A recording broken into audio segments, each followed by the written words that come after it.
بە گوێرەی لێدوانی بەرپرسانی کورد و عەرەب و حەشدی شەعبی بێت کۆنتڕۆڵکردنەوەی حەویجە بەم نزیکانە سەعاتی سفر بەخۆیەوە نابینێ. پێشمەرگە دەڵێ چاوەڕێی فەرمانی سەرووی خۆیان دەکەن.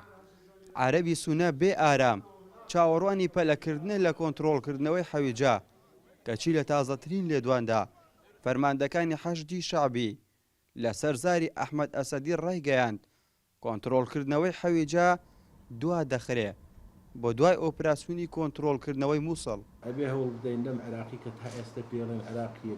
فەرماندەیەکی باڵای پێشمەرگە لە میحوەری کەرکووک ئاماژە بۆ ئەوە دەدا کە چەندین جار پلانی کۆنتڕۆڵکردنەوەی حەویجە گەیشتوتە دانانی سەعاتی سفر کەچی بەرپرسانی حکوومەتی عێراق پەکیان خستووە.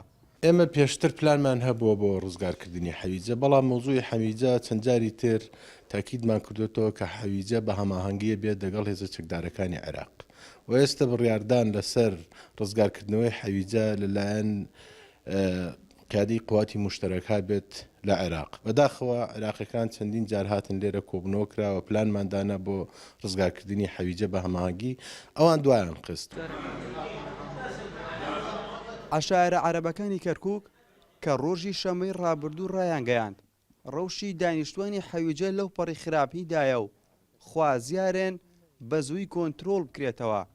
دەڵێن لێدوانەکانی حەشدی شەعبی جێی سەرسوورمانە سەبارەت بە دواخستنی ئۆپراسیۆنی حەویجە.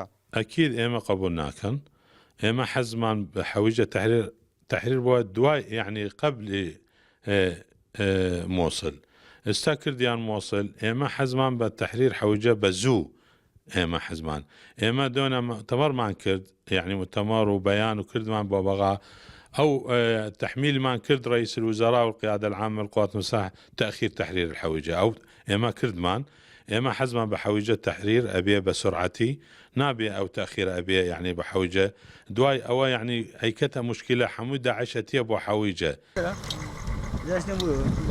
قەزای حەویجە لەگەڵ ناحیەکانی زاب و عەباسی و ڕیاز و ڕەشاد لە باشوور ڕۆژاوای کەرکووک تەنیا شوێنن کە تا ئێستا لەژێر دەستی چەکدارانی داعشدان. ئەمە شوای کردووە هەبوونی ئەو ناوچە فراوانە لەژێر دەست داعشدا ببێتە مەترسیەکی بەردەوام بۆ سەر ئاسایشی کەرکووک. ئاسو ئەحمەدێ نارتی، کەرکووک.